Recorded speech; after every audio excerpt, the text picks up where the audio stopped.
Bonjour, je m'appelle Jean-François Letourneau. Écoute bien ce conte que j'ai écrit, dans lequel se trouvent des éléments manquants identifiés par cette bulle. Je t'invite à parcourir la route des châteaux de Saint-Venant-de-Paquette, d'East Terryford et de Saint-Herménégilde. Voici l'histoire du petit boc des trois villages. Mon père vient de Saint-Hermé et ma mère, elle, de Paquetteville. Moi, je suis né à égale distance des deux familles, à East Terryford. Comme le disait ma vieille mémère, pas de chicane dans ma cabane. Mes parents, ils se sont rencontrés au tournoi de ballon-ballet des trois villages. Mon père, cette année-là, il jouait avec ses cousins de Wallace Pound et en finale, ils ont gagné contre la gang du chemin Beloin. Et ma mère, elle, a été couronnée Miss Ballon-Ballet.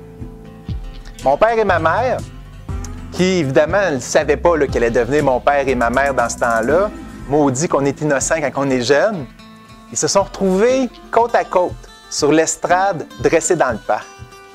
Mon père avec ça et ma mère avec ça.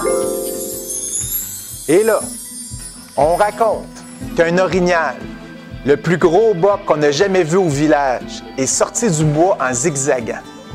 Certains témoins rapportent qu'il courait comme mon oncle le soir de ses noces.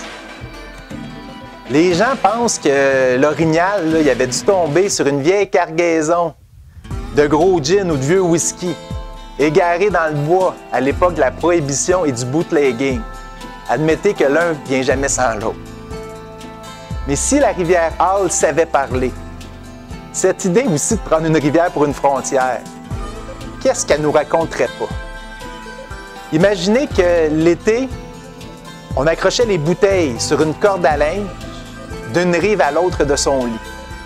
Et puis l'hiver, sur son cours gelé, on chargeait des tonneaux sur le dos des vaches qu'on chaussait de bottes à l'envers pour déjouer les gardes frontaliers.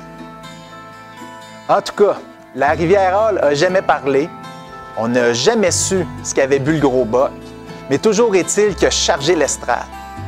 Mon père, lui, a eu le temps de se garrocher en bas avec ça. Et ma mère est restée figée là, avec son sourire et sa de Miss Ballon-Ballet sur la tête.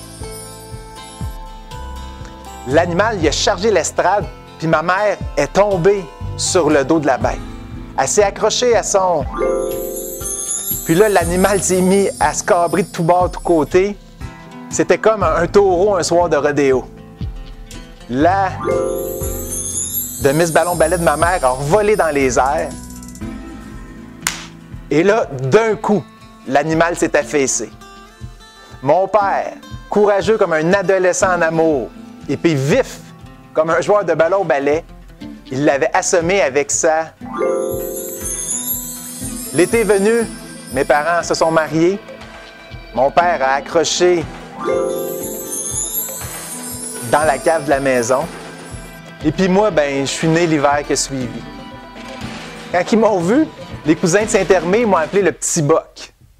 Et puis, le nom m'est resté. Tout le monde me connaît comme ça dans le village.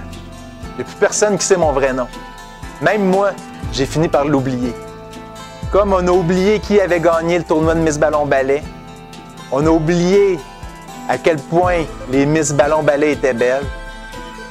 Mais si vous cherchez comme du monde, au château de Saint-Herménégilde, vous allez trouver une toute cabossée. Et puis à celui d'East Terryford, un immense. Et enfin, au château de Saint-Venant-de-Paquette, une vieille de Miss Ballon-Ballet.